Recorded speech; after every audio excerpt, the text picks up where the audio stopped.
Nothing that I was going to say here has not already been said before, so I'm completely going to skip what I came with, and I'm going to say just 4 things today.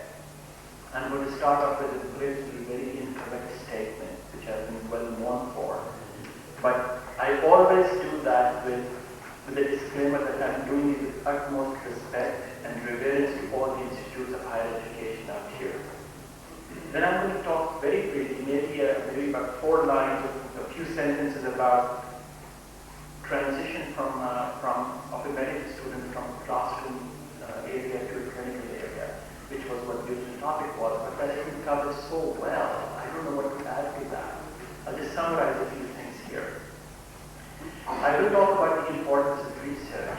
My area of expertise actually is postgraduate medical education, but everyone who comes to me obviously has gone through undergraduate or graduate medical education, which is what we're trying to reform out here. And lastly, maybe if you allow me to spend a few minutes on the importance of community health sciences as a curriculum, which I think which formed the basis of my career. When we were doing it, we always used to joke around about it. We would just study the night before, but it has had tremendous impact on my career, which I now realize, and talking to my colleagues and friends, they all realize that. So the politically incorrect statement is that if I have to convince you, or if any of these people have to convince you that you need to change your curriculum, it's an exercise in futility. Exercise in futility, but not a useless exercise. It is still a good exercise in the way that maybe it will change things in the future or convince some people to make a change in the future. But if the local people, or if you are not convinced yourself, no one else can do it. It will not happen. In terms of what happens when a medical student transforms from a clinical setting from a classroom setting to a clinical setting, I'll just give you the flow of students in our university, the University of Pittsburgh School of Medicine. And we are a major medical school in the US. We are ranked in the top 15 in the medical school, the number 6 in NIH money. So a lot of students come through us, and we are given a lot of leeway with the free-form education, both graduate and postgraduate. In the first year, PBL is implemented, or PBL is started, which we have talked a lot about how that happened, the small group tutorials. Probably about 5 to 6 students come to me. I sit there, I don't do anything, I just quote unquote facilitate. They have the cases in front of them. They have had the lecture on the physiology or of that organ system or disease. We facilitate that, and that goes on mostly in the first year. And then they have their the physical diagnosis classes in the second year or so. It starts early, but some in the second year becomes more rigorous. And there, these students actually go to the patient. Obviously, you all know what a physical diagnosis class is. And only then they start regular clinical sessions. In the first and second year, there is some exposure to patients, even in addition to the physical diagnosis classes, but it's not very rigorous. It's the third year, really, when they use all that knowledge gained to actually manage patients and go into clinical rotation. And again, those have been discussed in great detail. If there are questions, I'll be happy to answer those, how we do it in our system. The curriculum is developed according to what many speakers have already pointed out. One thing I want to point out is the importance of research. And the slide that Dr. Zaveri just showed about how people learn, the research and what things make people learn, I think research should be added to that as well. Because, and by the way, after seeing this slide, I think I'm going to stop reading because it seems like reading doesn't add to my knowledge. I'll throw away all my books and journals.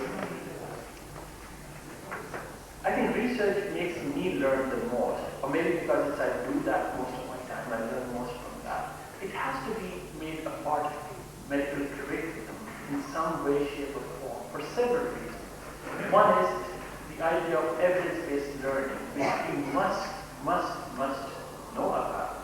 Unless we know what the evidence for or against a certain decision is, we will not be able to take the right decision. And that's where research comes in. How to, and starts from not doing major biological experiments, but small things like how to read a paper, how to read a medical journal article, and so on and so forth. Even that is research. And then you build on those blocks and go on to what we call more formal research, either in the lab or clinical research. And again, if you are training for this day and age, the importance of that just cannot be underestimated. Both from a learning point of view and advancement in medical knowledge, which I think should be one of the major visions of any university. I think the universities are there to advance, make new knowledge, create new knowledge, and advance knowledge. And without research, you can't do that. And let me finish off by giving you some idea of what community health sciences at Alabama University was, which I think at that time was the defining thing which made our university stand out from all other medical institutions in the world. The CHS curriculum, the community health sciences curriculum, and again, mind you, as Dr. Zaveri Nuts pointed out, it's not community medicine, it's community health sciences, much more comprehensive. It encompassed 20% of our curriculum over 5 years. In a 5-year education, 1 year was devoted, all that was divided equally over 5 years, to community health sciences. And the way we would start was, we would assign one of the Kachiyabadis in Karachi. So a group of medical students, half of my class, which was about 45 people or so, and the nursing students from the same class were paired together under the tutelage of very exceptional preceptors like Dr. Zubairi and several others. We would go to the Kachiyabadi, we would sit down with the elders and the community people. The first thing we would do was to come up with a way to find out, determine the demographics of the community, and to come up with what the major problems in that community are, both health-wise and in terms of social structure in that community. We would do demographic and health surveys, and epidemiologic surveys, which are very comprehensive actually. We would completely define the demographics of 10 to 20,000 people or more in 1.5 years. And then sit down and compile and analyze that data.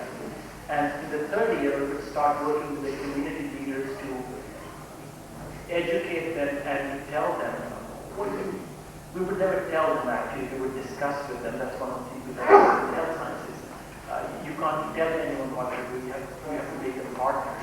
And then once we had showed them the data, shared it with them, we would come up with plans to change the status of our community.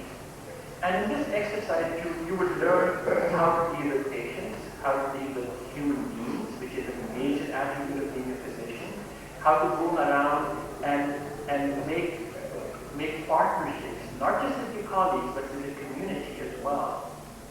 You would also learn how to do problem identification and problem solving in healthcare settings. And then you would do the implementation part, where you would learn how to implement all the solutions that you come up with. And to give you an example of what we did in my class, my group was assigned Kachiyabadi right next to Defense Housing Authority called Chenesakot.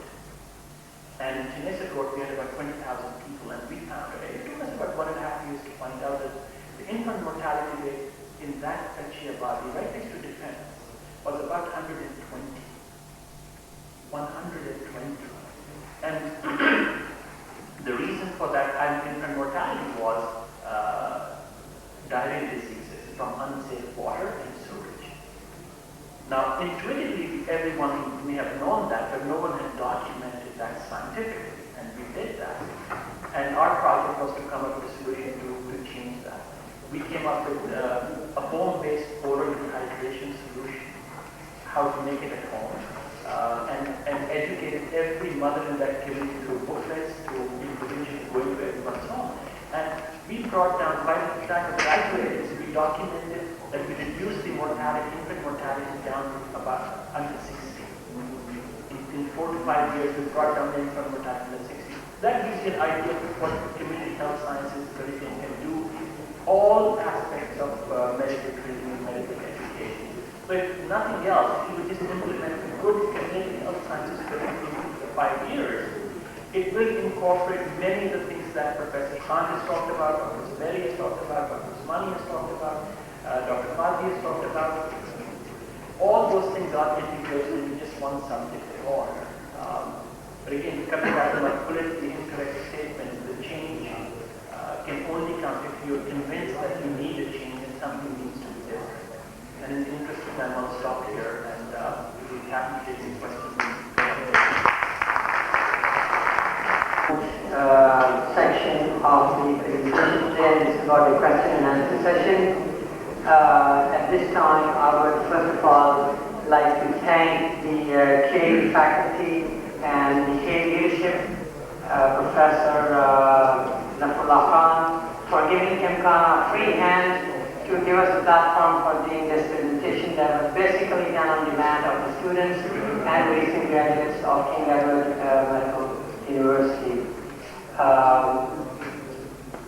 Those of you who think change is not possible or it is difficult, I want to say that I have good news. Change is already here. Just from seeing that we are not protective of our turf anymore, sir, you have already produced a change. You have invited the faculty from all over the country. Dow is here, Shifa is here, and the international faculty, everybody is here. Thank you very much, sir, for the opportunity and platform and showing us your vision that you're not protective of the turf and you're not closed-minded at all. This is a change, and thank you for showing us your leadership. At this time, I would say that anybody who has a question must identify the faculty member who you have the question for, and we will then request the faculty member to get the mic to answer. Any questions? Yes, you have the mic, please. I've got two questions. One is from Professor Masood Hamid, and the second is from Professor Usman Zubair. From Professor Masood Hamid is that it's a wonderful job done by the University of Health Sciences in introducing the semester system. But sir, do you still, you are having subject or discipline-based curriculum, do you intend to change it in a modular system?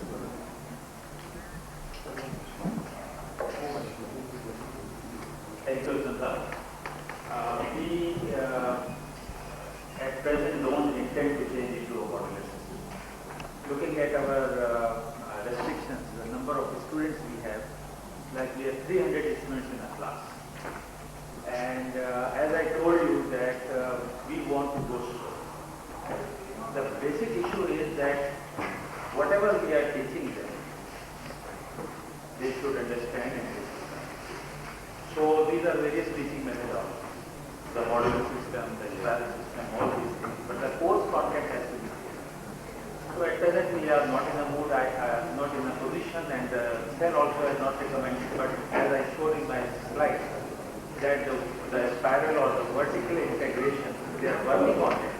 They will work very slow, we will introduce very slowly because we do not have any position for a fallback. Because in public sector universities, you know that in West, if they come across any problem, they have a position of fallback. We do not have any. So we want to move very slowly, and whatever facilities we have, we want to work on that. Very well. Thank you. And my next question to Professor Zubairi is, Sir, could you please identify yourself? Could you please introduce yourself who you are? Right, my name is Dr. Muhammad Aslam, and I'm principal of Shifa College of Medicine. Thank you very much, sir. And my second question to Professor Zubairi is, has the administrative merger at Al-Rahman University been helpful in integrating the curriculum? Yes.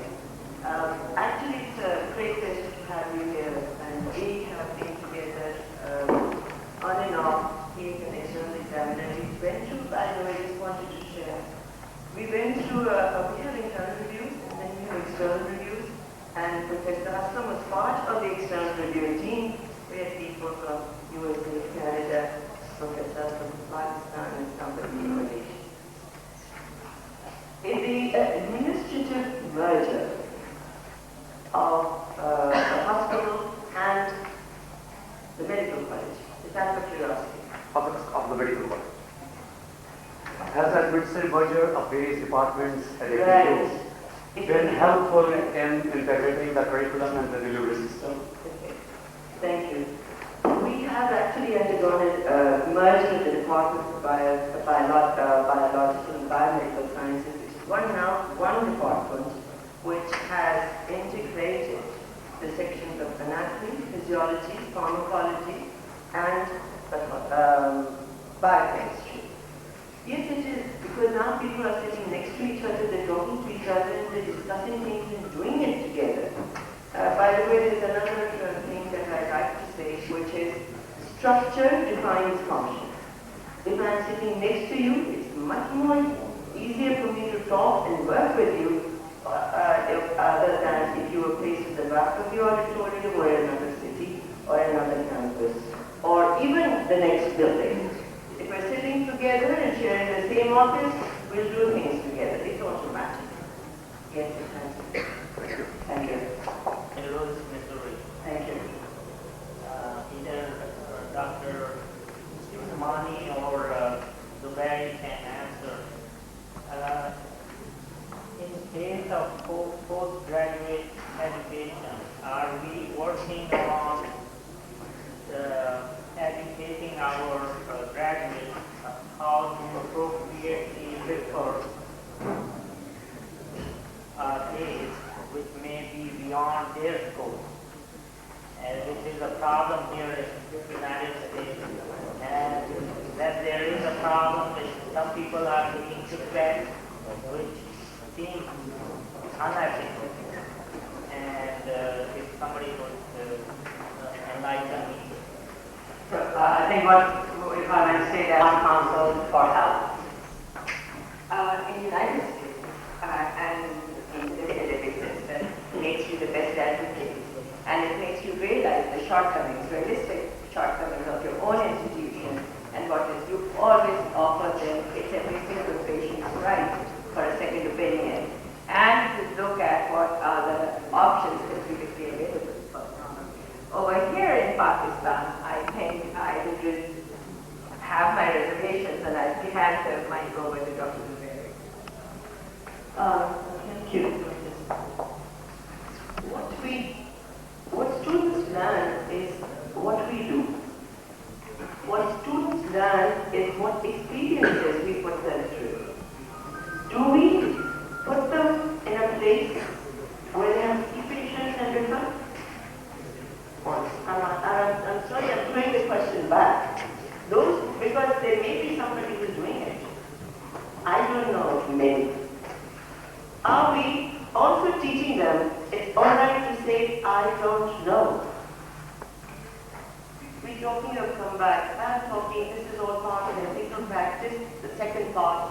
The first part is we have to put them through the healthcare systems. Where is the community-based learning and teaching? Where is the area where they will automatically at this level practice that this needs to be referred? Where? We only give them hospital-based practice where there is no place to refer.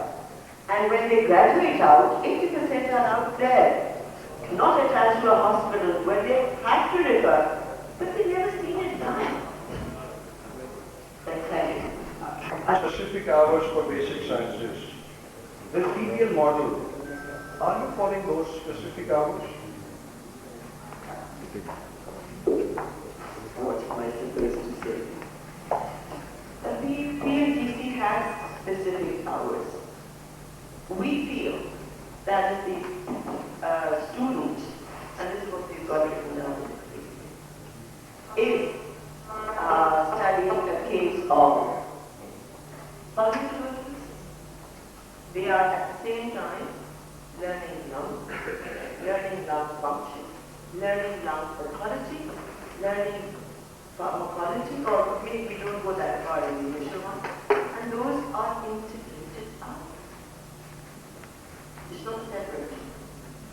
We teach them separately and we just ask them to integrate it all in their mind, and when we see patients, we say, this is the lung part, this is anatomy, now this is your, no, just look at it in the same, wherever they're doing anatomy, physiology, pharmacology,